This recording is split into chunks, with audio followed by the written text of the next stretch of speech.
Today we bring you the gripping story of the Parker family. A routine driving home takes a terrifying turn when they're wrongfully pulled over by a police officer. What begins as a moment of fear quickly sparks something much bigger, a fight for justice that unites an entire community. Through courage and determination, this family, along with their neighbors, refuse to stay silent. What happens next will leave you questioning the power of unity and just how far people are willing to go for change. Curious to see how it all unfolds? Hit subscribe and turn on notifications, and let us know your thoughts in the comments below. How would you stand up for what's right? Stay tuned to witness a community transform and inspire real change. The sun hung lazily in the clear blue sky over Evergreen Park, casting golden light across the sprawling picnic blankets and grills scattered among the trees.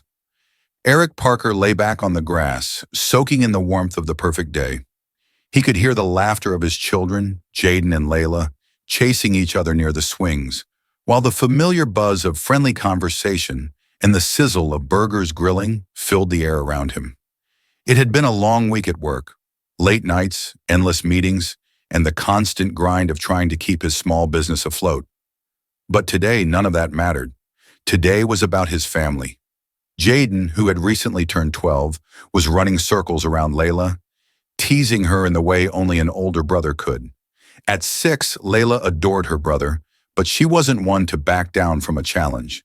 She darted after him, her pigtails bouncing, shrieking with laughter as she chased him in circles around the playground.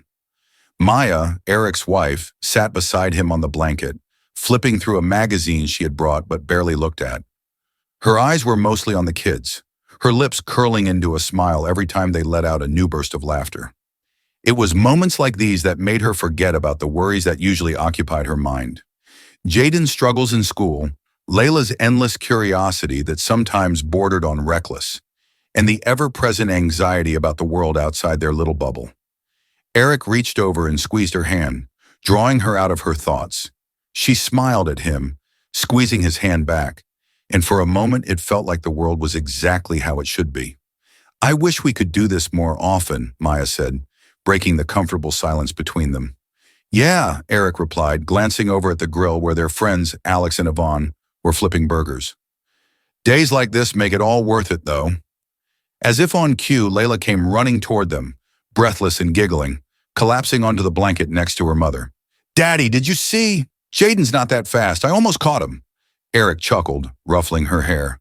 "You're getting faster every day, kiddo." Jaden followed behind her, pretending to be out of breath, though Eric could see the competitive glint in his eyes. He'd let her get close, but there was no way his 12-year-old pride would allow him to be caught. "We should get ready to eat soon," Maya said, glancing toward the grill. "Looks like Alex is burning those burgers." "Hey," Alex called from the grill, having overheard. "These are cooked to perfection." The playful banter continued as the group gathered around to eat. The smell of freshly grilled burgers filled the air, mixing with the sweet scent of the nearby flowers in bloom. It felt like the perfect end to a perfect day, the kind of day where worries felt distant, where the world seemed as it should be. As the sun began to set, casting long shadows across the park, Eric looked at his family and friends, feeling a deep sense of contentment. Cedar Hill had become home, and though it hadn't always been easy for a black family in a predominantly white suburb, they had carved out their place. Days like this reminded him that they belonged here, just as much as anyone else. But that feeling of peace, of safety, was fragile, and before the night was over, it would shatter. After the last of the burgers had been eaten and the kids had finished one final round of tag, the group packed up their things and headed toward their cars. The sky had turned a deep orange, with the sun dipping low on the horizon. Eric and Maya gathered up the picnic blanket, the cooler, and Layla's scattered toys while Jaden helped Alex and Yvonne clean up the grill. "I'll race you to the car," Layla called to her brother, taking off across the grass before he had a chance to respond. Jaden shook his head, but followed after her, laughing as he went. Maya slipped her arm through Eric's as they walked back to the parking lot. "That was fun. We need more days like this." Eric nodded. "We do, but with everything going on, it feels like we're always running. Jaden's school, work, bills, it never stops." Maya gave him a knowing look. That's why days like this are important. They remind us what we're working for. By the time they reached the car, Jaden and Layla were already buckled in the back seat, arguing playfully over who had won the race. Eric loaded the cooler into the trunk while Maya settled into the passenger seat, adjusting the radio to one of her favorite stations as Eric started the engine. As they pulled out of the park and onto the quiet tree-lined streets of Cedar Hill, the mood in the car remained light. Layla had already begun nodding off in her car seat, her head resting against the window, while Jaden stared out the window lost in thought. Eric drove slowly, taking in the fading beauty of the sunset, the peacefulness of the moment. But as they approached Maplewood Drive, Eric's eyes flicked to the rearview mirror, catching sight of a police cruiser a few cars behind them. He tensed slightly, though he said nothing. It wasn't uncommon to see patrol cars in their neighborhood, especially on weekends, but something about the way this one seemed to hover behind them made him uneasy. Maya noticed his silence and followed his gaze to the rearview mirror. "Everything okay?" Eric forced a smile. "Yeah, just noticed a cop behind us." Maya glanced over her shoulder, her expression unreadable. "We're not doing anything wrong. We're just going home." "I know," Eric said, though his grip on the steering wheel tightened. They continued driving in silence, but the mood in the car had shifted. The joy from the picnic lingered, but it was now accompanied by an undercurrent of tension, one that only grew as the police cruiser made the same turns they did, staying a few cars back. At the intersection of Maplewood Drive and Elm Street, Eric pulled up to a red light. The police car followed, stopping in the lane beside them. Eric glanced briefly to his right, catching a glimpse of the officer behind the wheel, a white man with a stern, unfriendly expression. Their eyes met for a split second before the officer looked away, but the hostility in that brief glance left Eric with a sinking feeling in his gut. The light turned green, and for a moment, Eric thought they might make it home without incident. But then the officer's lights flashed on, the red and blue reflecting in the rearview mirror. "Damn it," Eric muttered under his breath, pulling the car over to the side of the road. "What's happening, Dad?" Jaden asked from the back seat, his voice small, nervous. Eric took a deep breath, trying to keep his own fear in check. "It's okay, Jay. We're just getting pulled over. No big deal." Maya sat rigidly in her seat, her hands folded tightly in her lap. She didn't say anything, but Eric could feel the tension radiating off her. As the patrol car came to a stop behind them, Eric rolled down his window, his heart pounding in his chest. He didn't know why they had been pulled over, but he knew enough to be cautious. He'd seen the stories.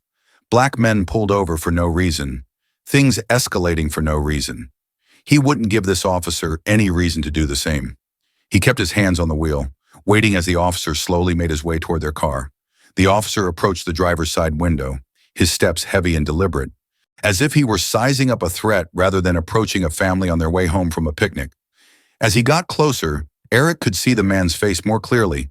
He was older, maybe in his late 40s, with deep-set eyes and a hardened expression.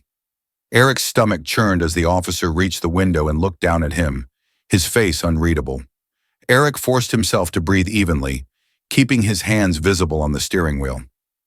"License and registration," the officer barked, his tone cold without even a hint of courtesy. Eric nodded and reached into the glove compartment, moving slowly, deliberately. He didn't want to give the officer any reason to say he had acted suspiciously. As he handed over his license and registration, he tried to keep his voice calm. "Is there a problem, officer?" he asked, his voice steady, though inside he could feel his anxiety rising.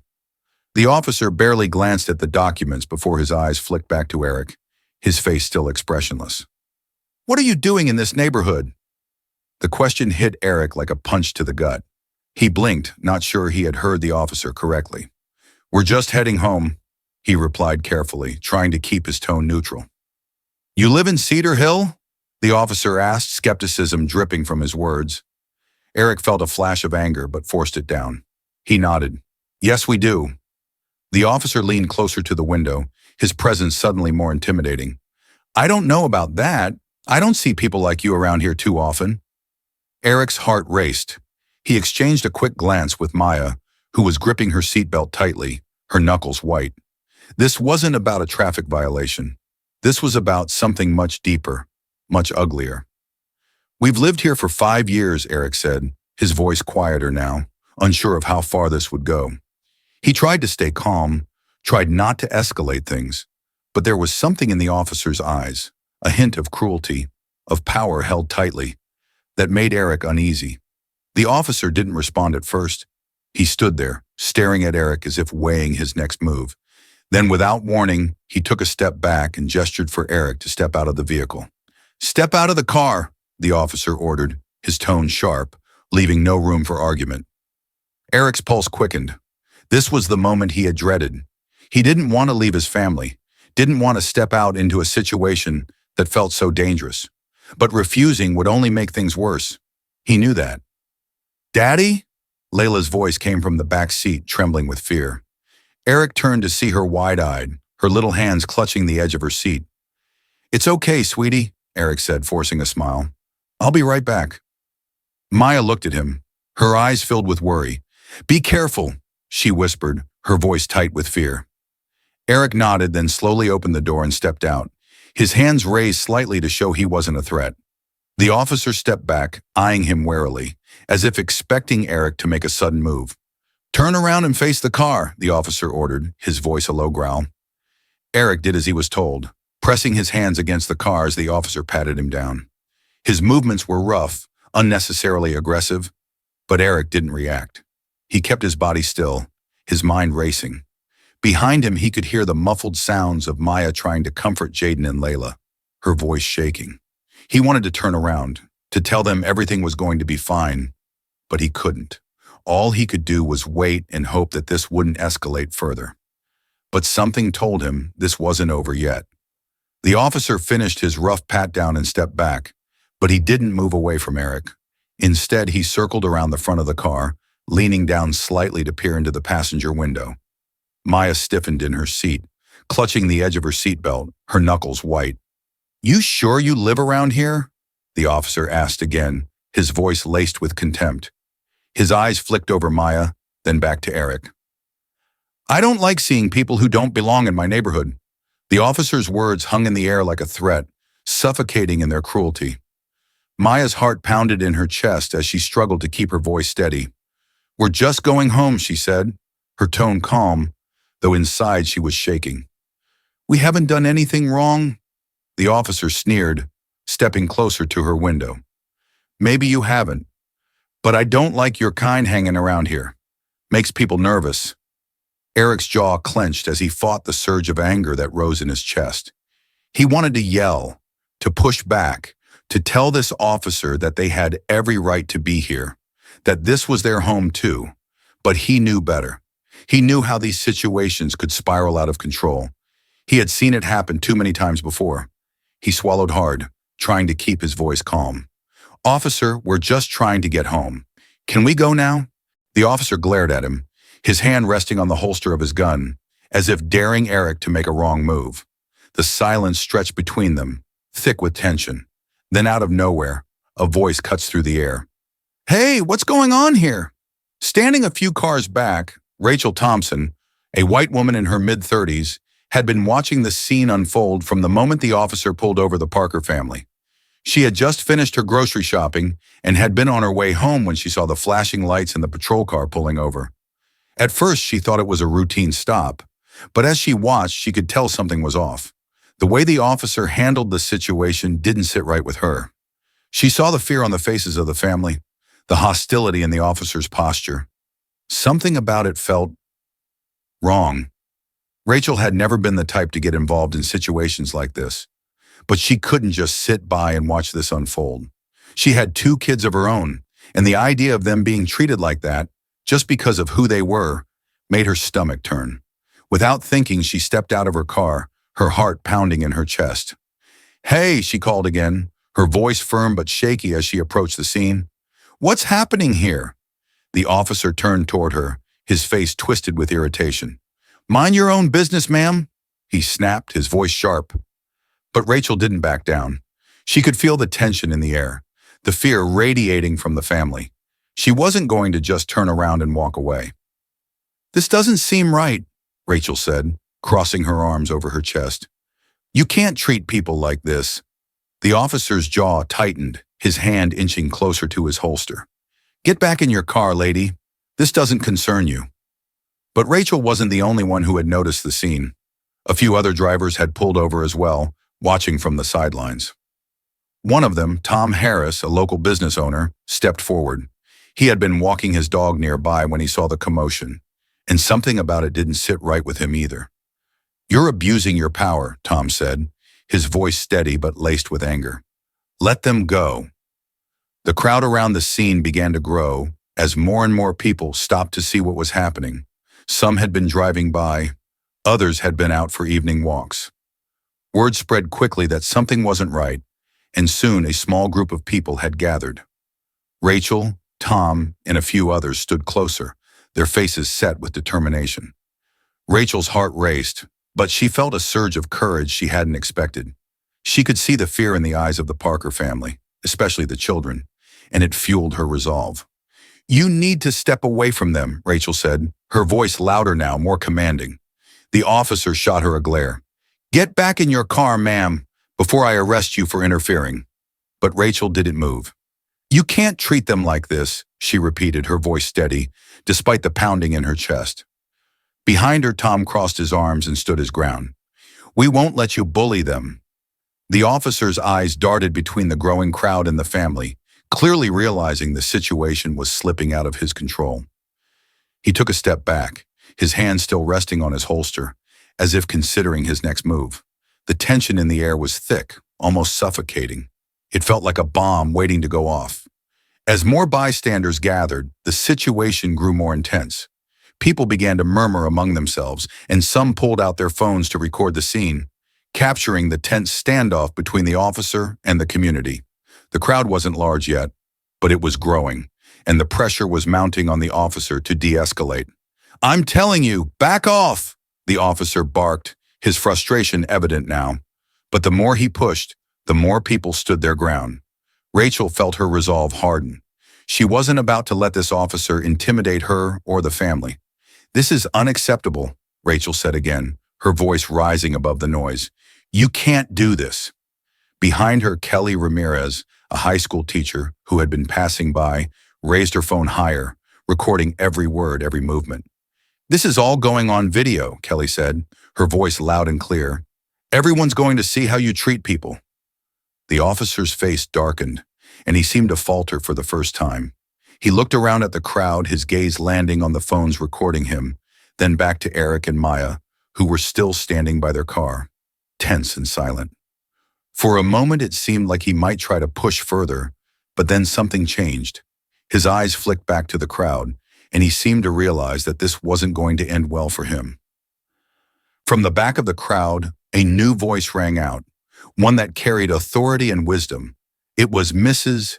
Evelyn Simmons, an elderly black woman in her 70s, known in the neighborhood for her years of activism during the civil rights movement. She had lived in Cedar Hill for most of her life, and she had seen more than her fair share of injustice. "Officer, this has gone on long enough," she called out, her voice calm but commanding. "Let this family go. They haven't done anything wrong." The officer turned toward her, clearly taken aback by the older woman's presence. But Mrs. Simmons didn't waver.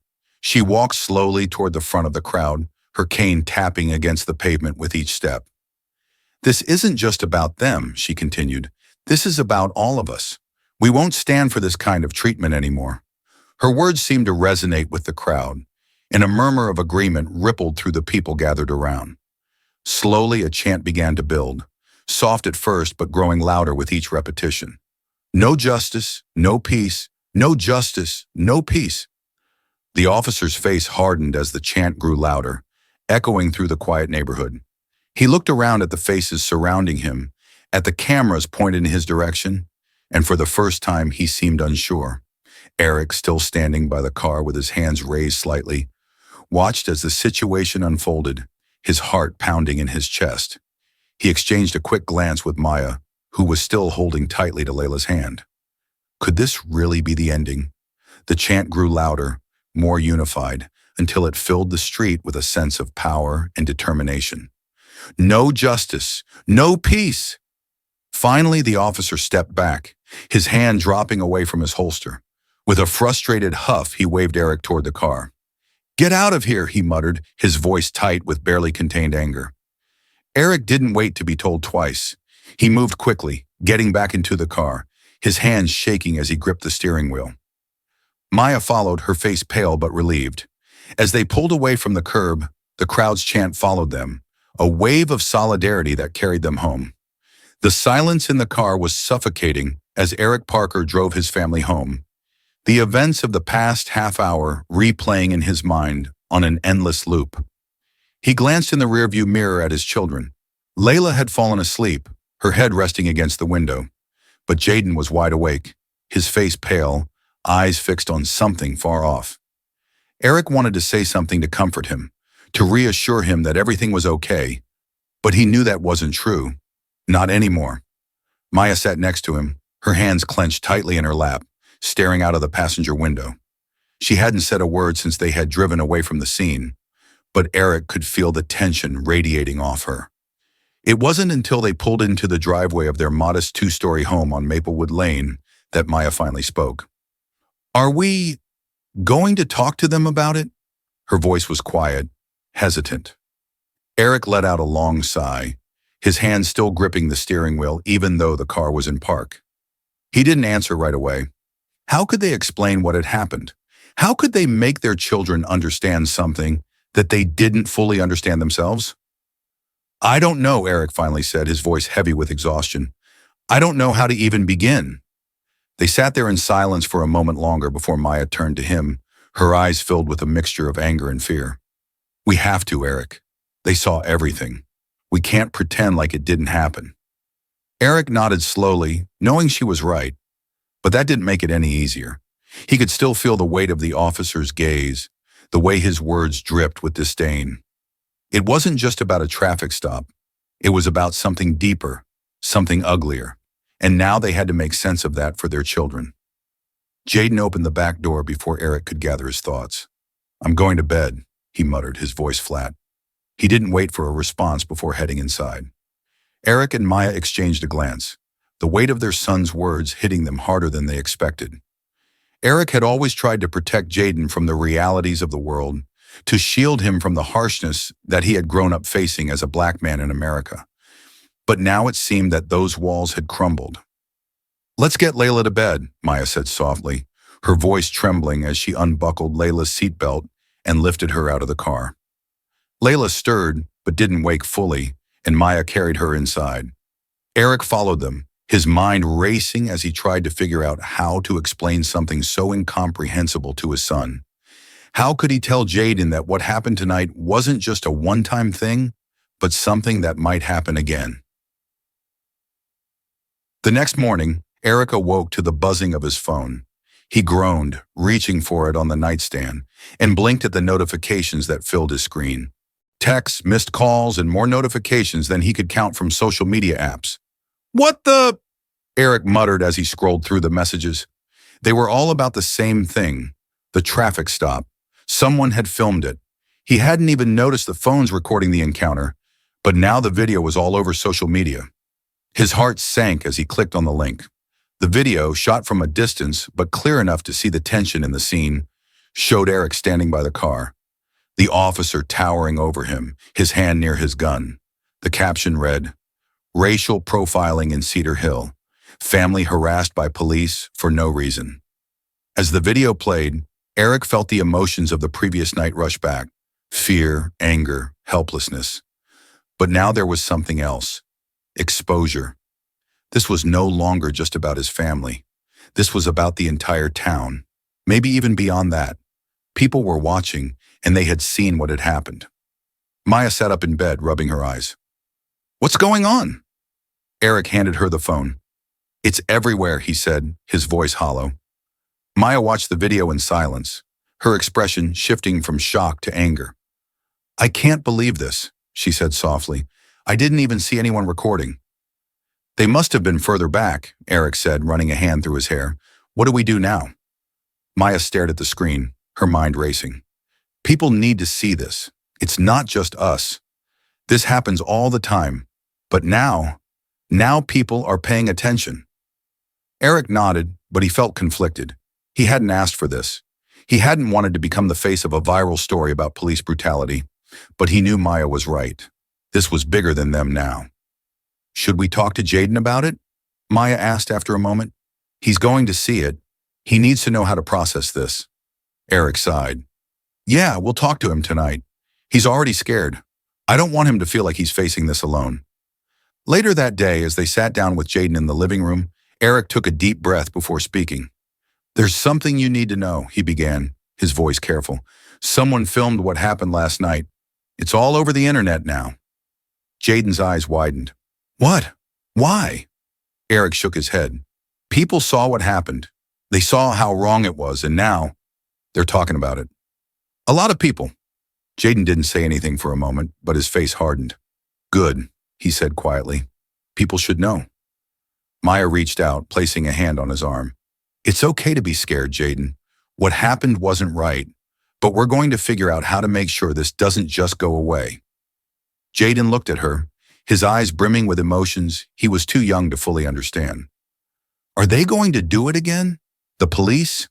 Eric and Maya exchanged a glance. How could they promise him that it wouldn't happen again when they weren't even sure themselves? We'll do everything we can to make sure it doesn't, Maya said softly. But no matter what, we'll face it together. By the end of the week, the video had exploded on social media, shared thousands of times, with comments pouring in from people across the country. The local news picked it up, and soon enough, national outlets were reaching out to the family, asking for interviews for their side of the story. But Eric and Maya were hesitant.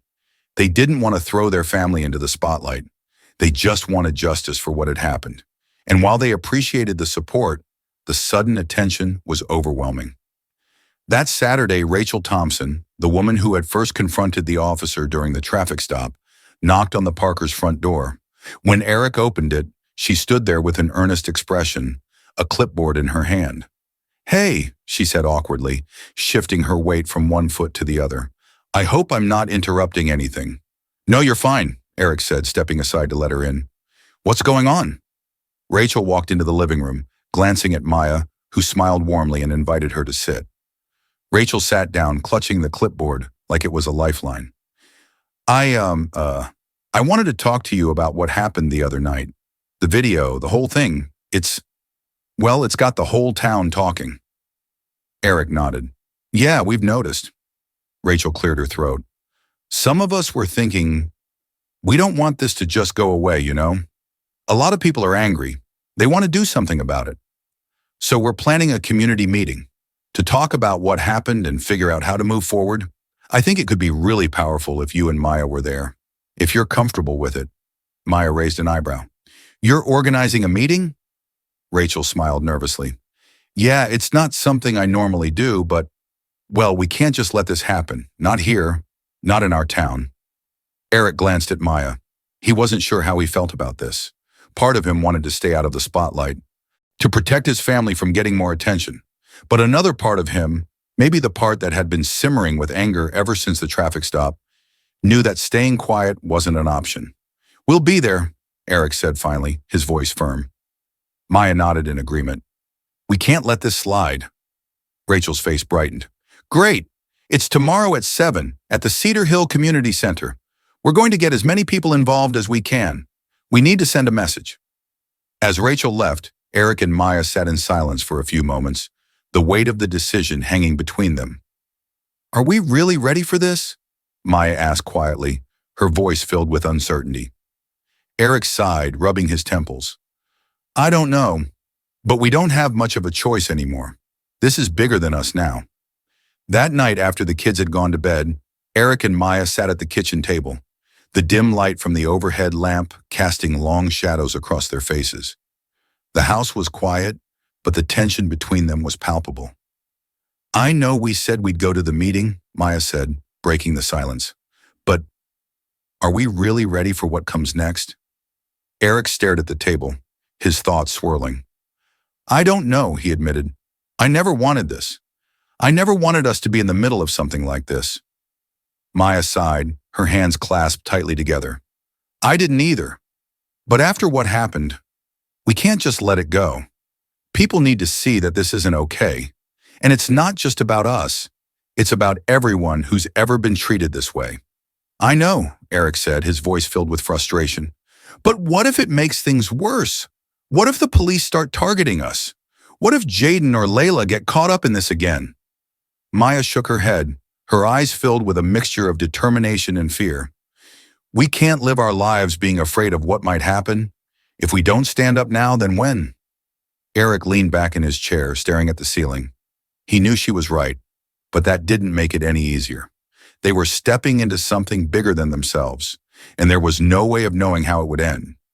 Whatever happens, we face it together, Maya said, her voice soft but resolute. We owe it to our kids to fight for something better. Eric nodded slowly, reaching across the table to take her hand. You're right. We'll do this. But I'm scared, Maya. I'm scared for us, for our family. Maya squeezed his hand, her eyes softening. So am I, but we can't let that stop us. The next evening, the Cedar Hill Community Center was packed. People from all over town had come to the meeting, their faces a mix of anger, concern, and determination. The tension in the room was palpable as Eric and Maya entered, finding a seat near the front.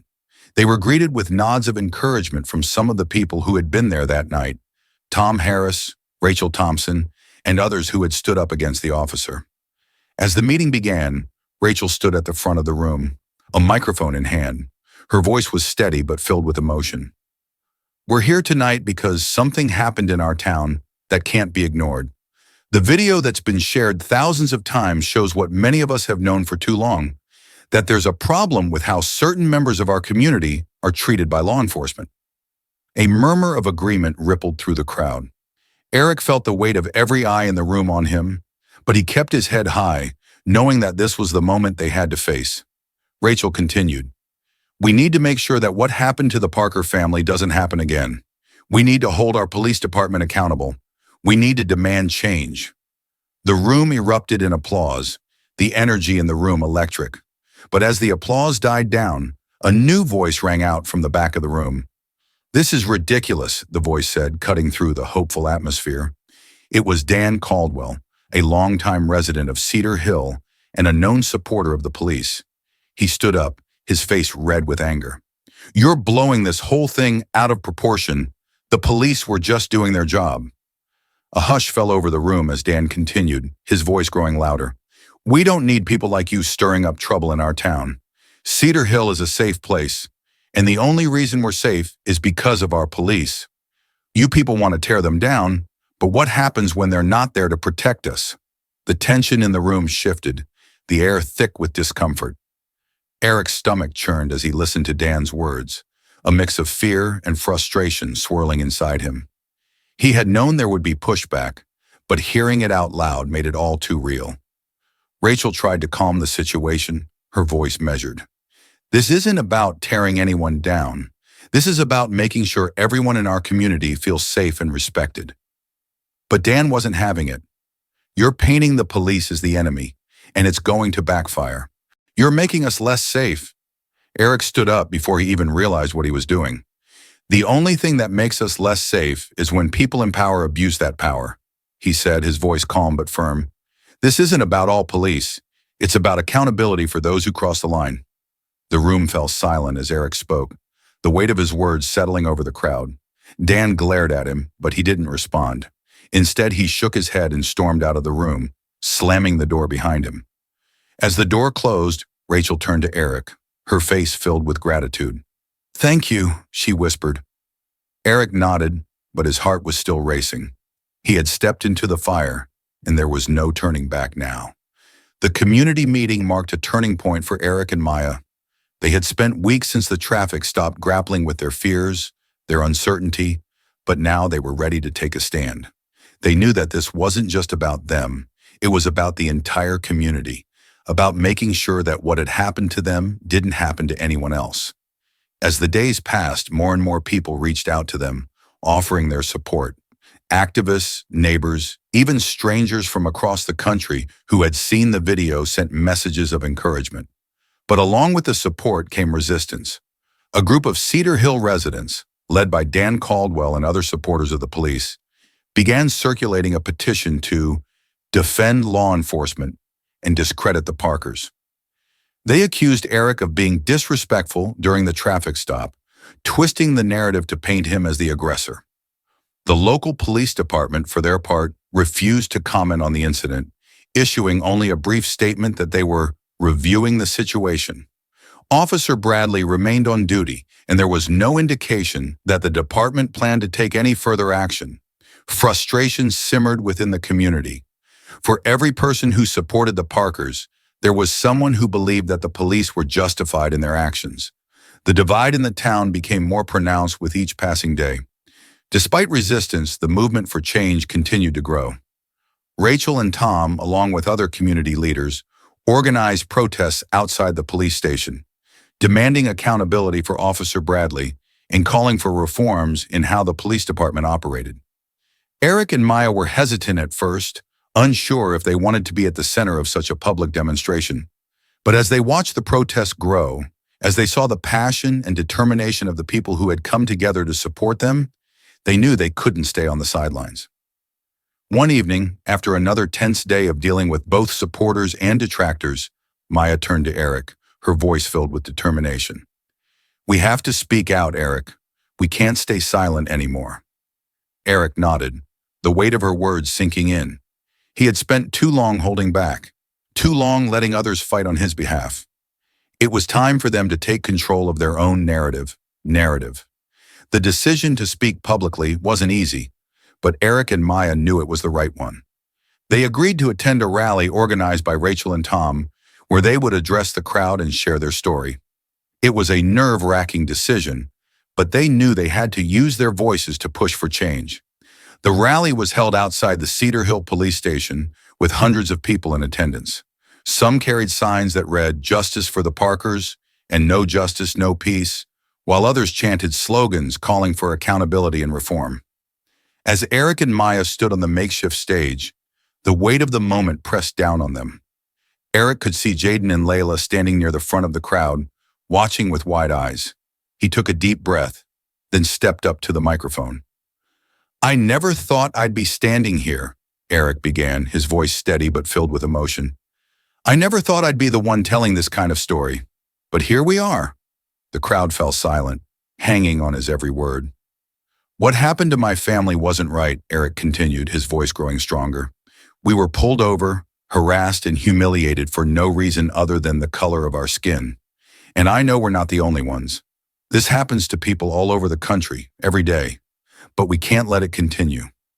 Maya stepped forward, her hand resting lightly on Eric's arm. "We're not here to tear anyone down," she said, her voice firm but compassionate. "We're here to build something better, a community where everyone feels safe, where no one has to fear being treated differently because of who they are." The crowd erupted into applause, the energy in the air electric. Eric and Maya exchanged a glance, a sense of relief washing over them. They had done it. They had spoken their truth. But as they stepped off the stage, they knew this was only the beginning. The fight for justice was far from over. The days that followed the rally were a whirlwind of activity. The protests outside the police station continued, growing larger and more organized with each passing day. The movement had gained momentum, and people from neighboring towns began joining in, adding their voices to the call for change. But with growing support came growing resistance.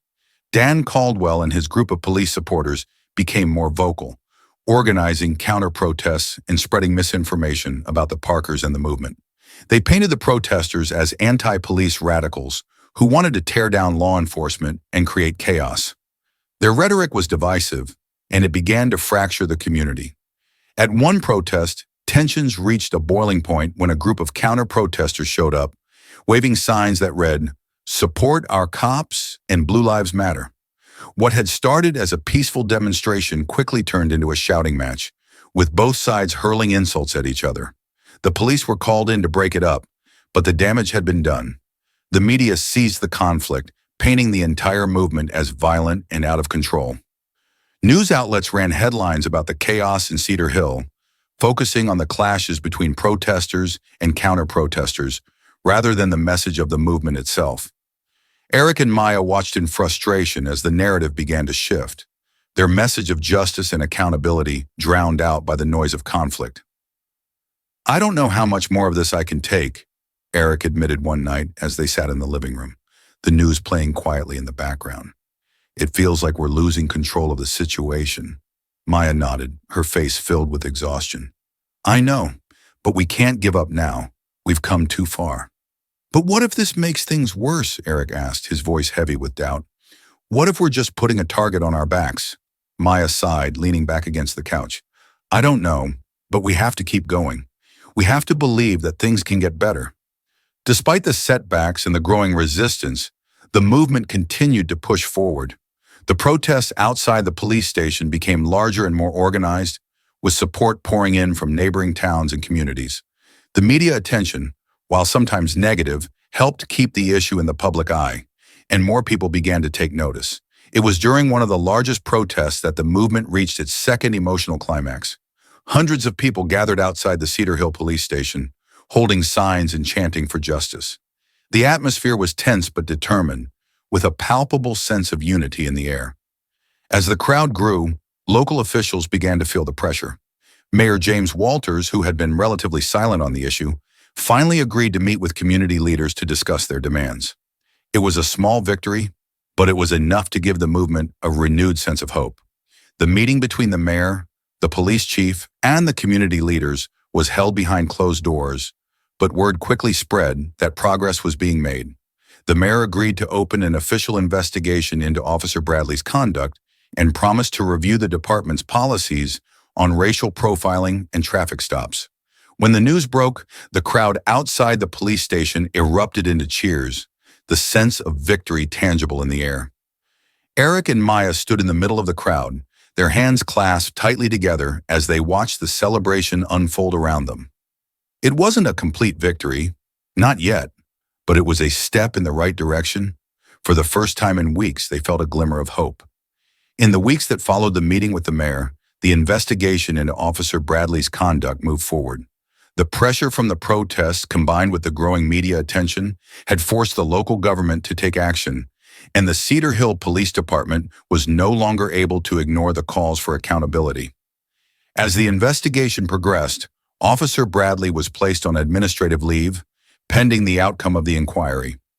It wasn't the full justice that the community wanted, but it was a significant step toward holding him accountable for his actions.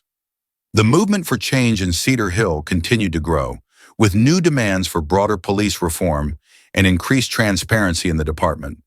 The protests evolved into peaceful community meetings, where residents discussed ways to create a more just and inclusive town. One of the key victories was the establishment of a civilian oversight board, tasked with reviewing complaints of police misconduct and ensuring that officers were held accountable for their actions. The board, made up of community members from diverse backgrounds, was a direct result of the protests and the Parker family's fight for justice. As reforms were implemented, the town of Cedar Hill began to heal. The divisions that had threatened to tear the community apart slowly began to mend, as people came together to work toward a common goal, creating a safer, more just town for everyone. For Eric and Maya, the journey had been long and painful, but they knew that their fight had made a difference. The Parker family had become a symbol of resilience and hope, and their story had inspired countless others to stand up for what was right. As they sat on their front porch one evening, watching the sun set over Cedar Hill, Eric turned to Maya and smiled. "We did it," he said softly. Maya nodded, her eyes filled with both exhaustion and pride. "Yeah," she whispered. "We did." Weeks had passed since Officer Bradley had been placed on administrative leave. Though it was only a small victory in the larger fight, it brought a sense of temporary relief to Eric and Maya Parker. Life, however, wasn't as simple as it had been before that fateful night. Something had shifted not just in their family, but within themselves. The days following the protests felt like a blur. There were meetings, media inquiries, community forums, each one demanding a piece of them. While the external world saw them as the faces of a movement, inside their home, they were just trying to keep their family whole. Jaden had changed since the traffic stop. Once a bright, playful boy, he had become quieter, more withdrawn. He no longer looked at the world with the same curiosity he once had. He'd seen something that had stripped away part of his innocence, and it haunted him. Eric often found himself standing outside Jaden's room late at night, listening for any sign of distress. Jaden had stopped asking questions, but Eric knew his son was thinking, processing the unfairness of it all. It broke his heart that the safety bubble he had tried so hard to build for his children had popped. One evening after dinner, Eric approached Jaden, who was sitting at the kitchen table, pushing food around on his plate. "Jay, you want to go for a walk with me?" Jaden looked up, surprised, and nodded quietly. They both grabbed their jackets and stepped outside into the cool evening air. The streetlights cast long shadows on the ground as they walked through the neighborhood, the silence between them heavy but unspoken. Finally, after a few minutes, Jaden broke the silence. "Why did it happen, Dad?" Eric stopped walking and turned to face his son, the weight of his question hanging between them. He knelt down to Jaden's level, taking a deep breath. "It happened because some people don't see us for who we are, Jaden. They see us as something else, something they think is wrong just because of our skin color." Jaden's brow furrowed as he tried to understand. "But we didn't do anything wrong." "No, we didn't," Eric agreed, his voice filled with emotion. "But there are people out there who don't care about that. They've been taught to see us as less, and that's why we're fighting. So people like you won't have to feel that way." Jaden's eyes welled up with tears, and Eric pulled him into a tight hug, holding him close. "I'm scared," Jaden whispered, his voice cracking. "I know," Eric whispered back, his heart breaking. "But you're not alone. We're in this together, and we're going to keep fighting for a better world, for you and for Layla." As the weeks turned into months, the movement that had begun in Cedar Hill expanded beyond the town's borders. The media attention from the protests, combined with the viral video of the traffic stop, had sparked conversations about racial injustice in towns and cities across the region. The fight for change was no longer just about the Parker family. It had become part of a broader push for reform in law enforcement across the state. Rachel Thompson and Tom Harris continued to play key roles in organizing community events, while Maya and Eric, though initially hesitant to take on such public roles, found themselves increasingly involved in advocacy. Maya, who had once preferred to remain in the background, had become a powerful voice for change, speaking at rallies, community forums, and even on local television. One day, while sitting in their living room, Maya received a phone call from a local news station asking if she would participate in a televised panel on police reform. She hesitated at first. The weight of her growing public profile felt like a burden, but she knew she couldn't step back now, not when so many people were counting on them to keep the momentum going. The next evening, Maya sat in the brightly lit studio, her nerves jangling as she prepared to speak on air. Opposite her sat the police chief of a nearby town, who had been invited to represent the law enforcement perspective. As the cameras rolled, Maya's nerves quickly faded. She spoke with clarity and conviction, sharing her family's story and calling for systemic change. "We're not asking for special treatment," she said, her voice strong. "We're asking for equal treatment, for our children to grow up in a world where they don't have to be afraid of the people who are supposed to protect them." The panel made waves, sparking even more discussions about police accountability and racial profiling. Maya's calm yet passionate demeanor struck a chord with viewers, and soon she found herself being contacted by other advocacy groups seeking her input and support. Eric, meanwhile, focused on the local efforts in Cedar Hill. With Tom's help, he led discussions with the town's leadership about implementing the reforms the community had been pushing for. Slowly but surely, progress was being made. The police department introduced new training programs focused on de-escalation and racial sensitivity, and the Civilian Oversight Board began reviewing cases of police misconduct. It wasn't perfect, but it was a start. And that start, as Eric and Maya reminded each other often, was what mattered most. The day had finally arrived, Officer Bradley's disciplinary hearing. Eric and Maya had dreaded this moment, but they knew it was something they couldn't avoid. The investigation into Bradley's conduct had been slow and methodical, and while it had taken longer than they had hoped, there was finally a chance for accountability. The hearing was held at the Cedar Hill Municipal Building, and the tension was thick in the air as Eric and Maya arrived. They had brought Rachel and Tom along for support, as well as their lawyer, Brian Carter, who had been helping them navigate the legal complexities of the situation. Inside the hearing room, Officer Bradley sat at a table with his own legal representation, his expression stoic and defiant. He barely looked at Eric or Maya as they entered the room, and for a moment Eric felt a surge of anger rise in his chest. But he pushed it down, knowing that losing his cool wouldn't help. The hearing was long and grueling, with both sides presenting their evidence and testimony. Eric was called to the stand first, recounting the events of the traffic stop in detail. His voice was steady, but inside he felt the familiar pang of fear and vulnerability that had plagued him since that night. As he spoke, he glanced occasionally at Officer Bradley, who sat silently, his expression unchanged. It was as if none of this mattered to him, as if the pain and trauma he had inflicted were inconsequential. That realization only fueled Eric's resolve to see this through. When it was Maya's turn to speak, she did so with quiet strength, describing the fear she had felt for her children, the sense of helplessness that had washed over her as she tried to protect them. Her voice wavered only once, but she quickly steadied herself, refusing to let Bradley see her pain. After hours of testimony and deliberation, the hearing came to a close. The outcome wasn't what they had hoped for. Officer Bradley was officially suspended without pay for 6 months, a significant punishment, but not the full accountability they had been fighting for. The department framed it as an issue of poor judgment, rather than systemic misconduct.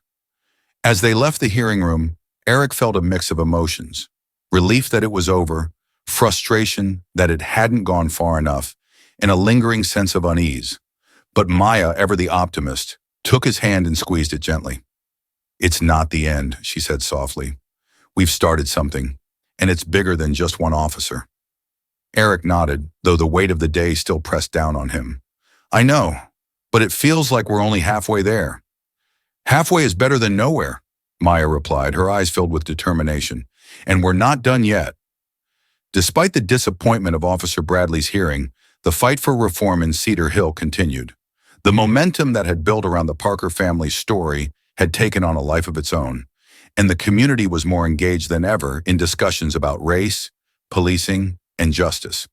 The civilian oversight board that had been established was already making a difference. Complaints that would have once been swept under the rug were now being investigated thoroughly, and officers were being held to a higher standard of accountability. The town's police department had undergone significant changes as well, with new leadership committed to improving relations between law enforcement and the community. One day, while attending a community event at Evergreen Park, Eric and Maya were approached by Mayor Walters. The mayor had been a key figure in pushing for the reforms, though he had been reluctant to take a stand early on. Now he seemed genuinely invested in the town's progress. "I just wanted to thank you both," the mayor said, extending his hand. "What you've done here, it's remarkable. Cedar Hill is changing for the better because of you." Eric shook the mayor's hand, though he still felt a twinge of skepticism. "We've made progress," Eric said, "but there's still a long way to go." "Of course," the mayor agreed, "but change doesn't happen overnight. What matters is that we're moving in the right direction." As they continued walking through the park, watching their kids play with friends, Eric and Maya reflected on how far they had come. They had started this journey unwillingly, thrust into the spotlight by an act of injustice they never asked for. But now they had become leaders in a movement that was reshaping their town. Maya smiled as she watched Jaden and Layla laugh and run across the grass. "I think they're going to grow up in a better world than we did," she said softly. Eric nodded. "That's the hope." Jaden had grown more confident in the months following the traffic stop.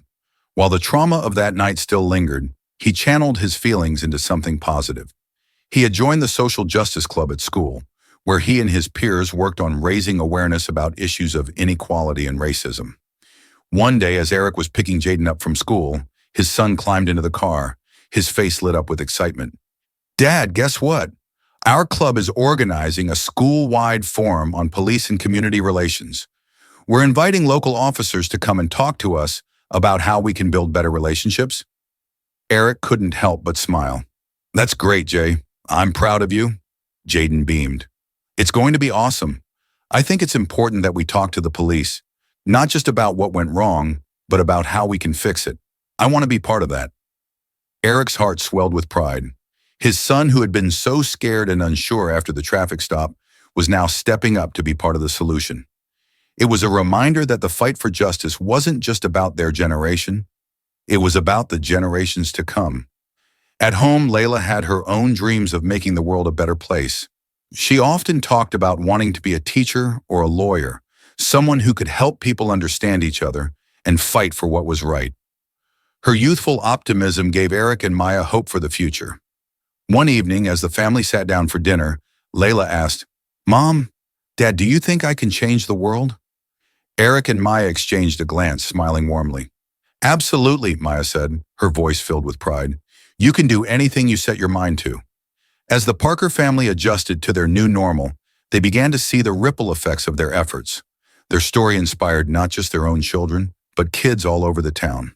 Schools had started incorporating discussions about social justice and racial equality into their curricula, and students were more engaged in these conversations than ever before. One day, Jaden came home from school with a flyer for an upcoming community forum. "Mom, Dad, you should come," he said, handing the flyer to them. "It's going to be a big deal.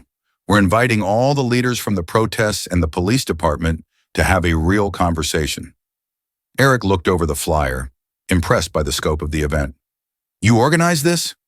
"Yeah, with the Social Justice Club," Jaden said proudly. "We've been working on it for weeks. We want everyone to come together and talk about how we can move forward. We can't keep fighting each other."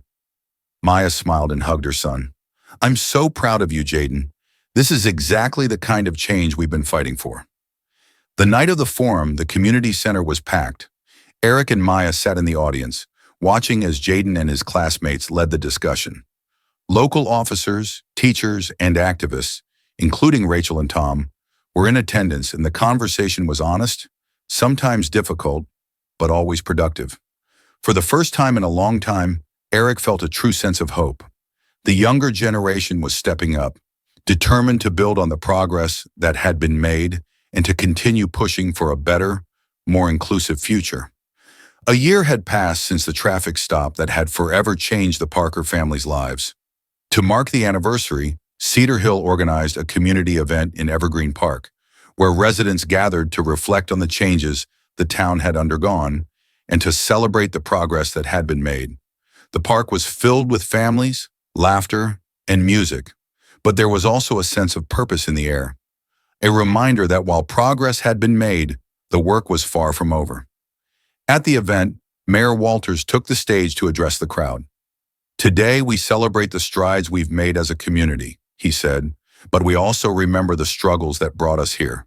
The Parker family's courage in the face of injustice has inspired all of us, and their story reminds us that when we stand together, we can make real change." As the mayor spoke, Eric and Maya stood with Jaden and Layla near the front of the crowd. It was surreal to see how far they had come. They had started this journey in fear and anger, but now they stand together as a symbol of resilience, hope, and change. After the mayor's speech, Eric was asked to say a few words. He took the microphone, looking out at the faces of the people who had supported them, fought alongside them, and believed in their cause. "This past year has been one of the hardest of our lives," Eric began, his voice steady but emotional. "But it's also been one of the most rewarding. We didn't choose to be in this fight, but we chose to stay in it. And because of all of you, because of this community, we've made progress. We've shown that change is possible, even in the face of fear and opposition." Maya stepped forward, taking his hand as she addressed the crowd.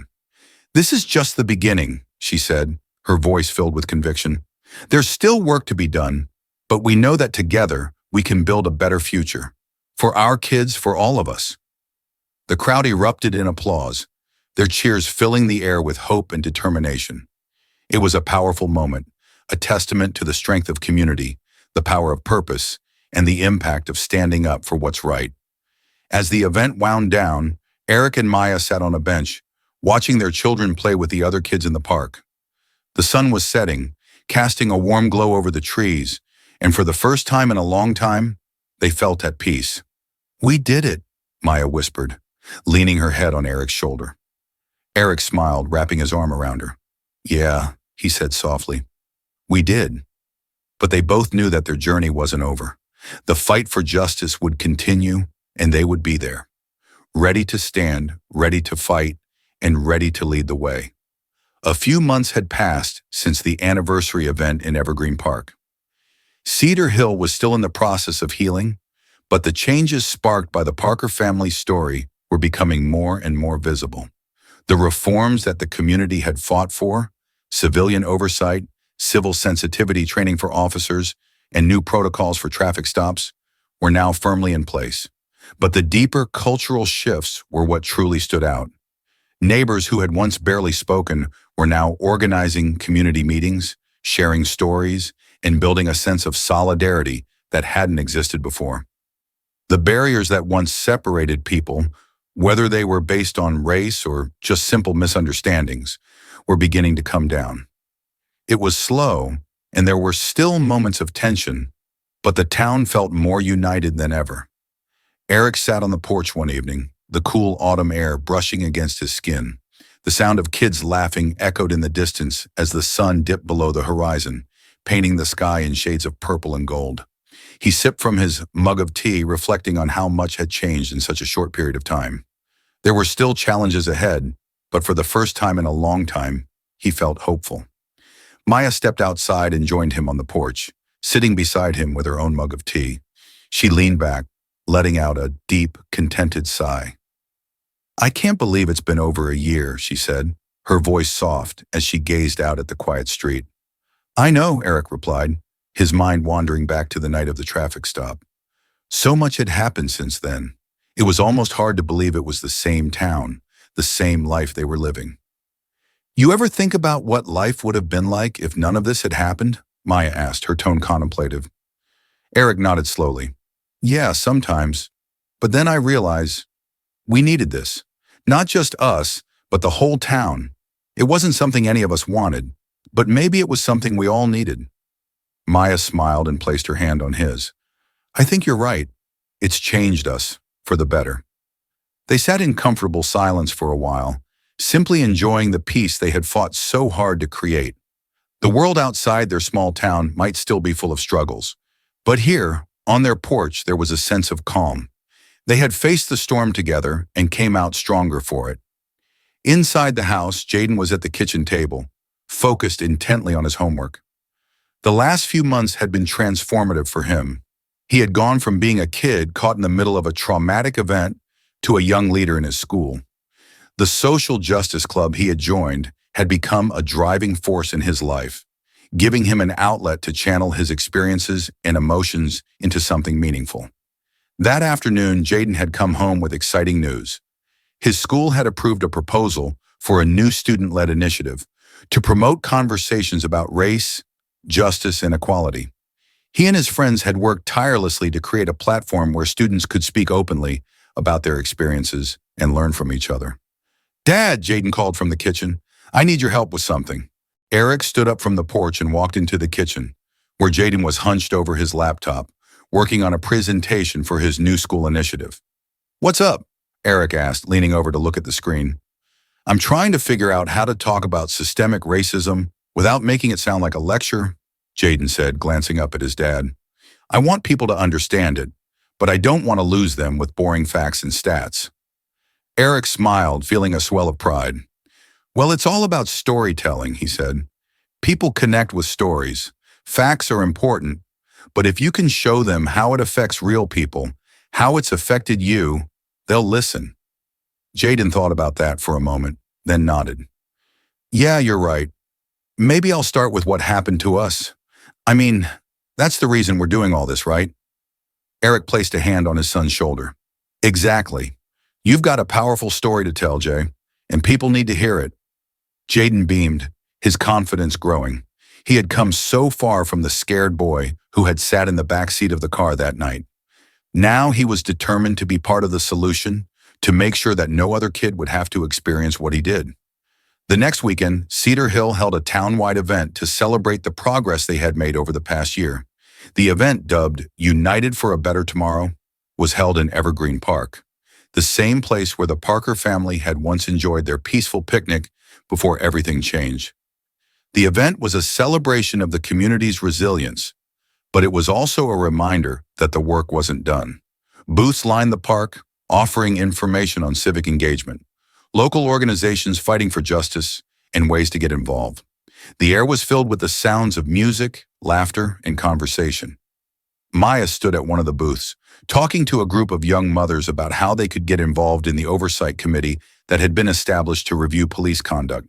She had become a fierce advocate for the initiative, using her voice to ensure that the reforms were carried out effectively. Eric watched from a distance, his heart full as he saw how much Maya had grown into her role as a leader.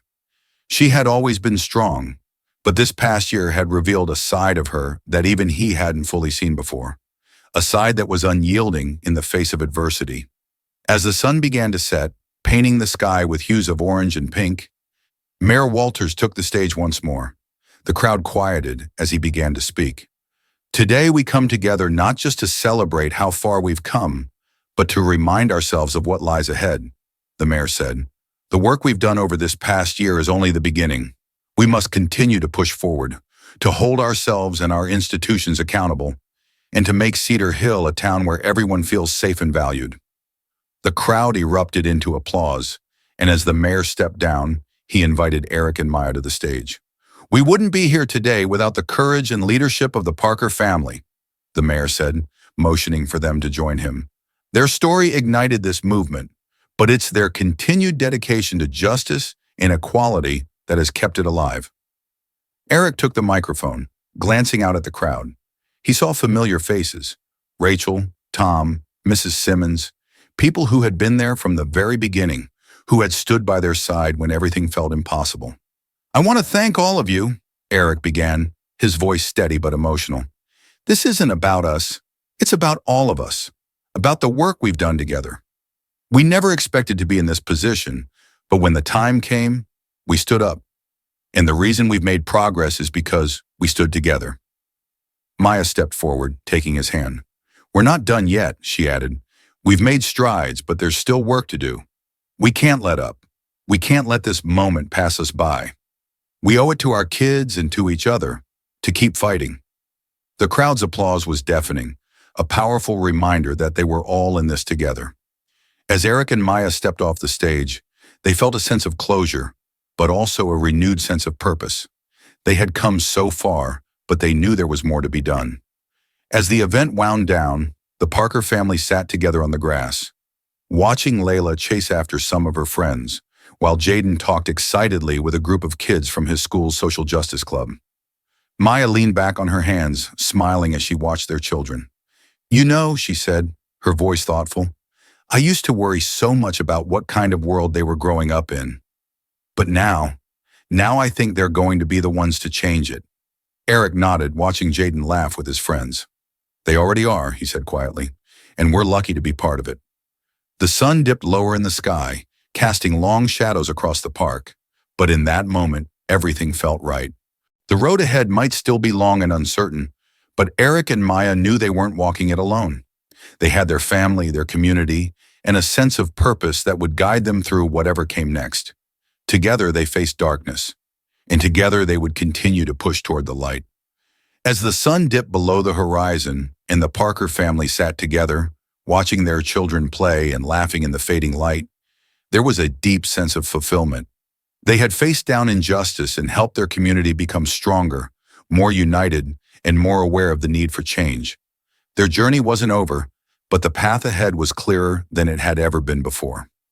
Eric looked at Maya and smiled, knowing that they would continue to face the future together, with hope and purpose.